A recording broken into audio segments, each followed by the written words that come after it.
Hello বন্ধুরা, good evening. Welcome to my channel. কেমন আছো তোমরা সবাই? আশা করি সবাই ভালো আছো, আর আমরাও মোটামুটি ভালোই আছি। তো আজকের ব্লগটা এই কারণেই, তো আমার বাড়ি উত্তর চব্বিশ পরগনায়, বনগাঁতে আমার বাড়ি। জানি না কেউ জানো, যদি কেউ জেনে থাকো তাহলে কমেন্ট করে জানিও। আর আমার বাবার বাড়ি দীঘাতে, ওটাও কেউ জানিও। তো অনেকটাই ডিফারেন্সে আমার বাড়ি, আমার শ্বশুর বাড়ি বাবার বাড়ি অনেকটাই দূরত্ব। তো যখন তখন যাওয়া সম্ভব না। তো আমার বাবার বাড়ির ওইদিকে শনিবার দিন ভোট, বনগাঁ এরিয়াতে অলরেডি ভোট হয়ে গেছে।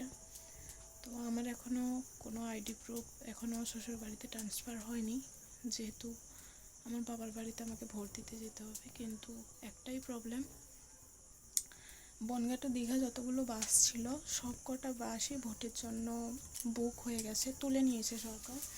তো যারা আমরা যেভাবে যেতাম ওইভাবে আমরা যেতে পারবো না, ট্রেনে যেতে হবে। আর তোমরা সবাই জানো আমার ছোট বাচ্চা আছে, আমি কি করে যাব এত দূর রাস্তা ট্রেনে জার্নি করা সম্ভব না। আর পার্সোনালভাবে গাড়ি বুক করেও যাওয়া সম্ভব না, যেহেতু আমরা গরিব বাড়ির, সম্ভবই না 6-7 হাজার টাকা দিয়ে গাড়ি বুক করে যাওয়া।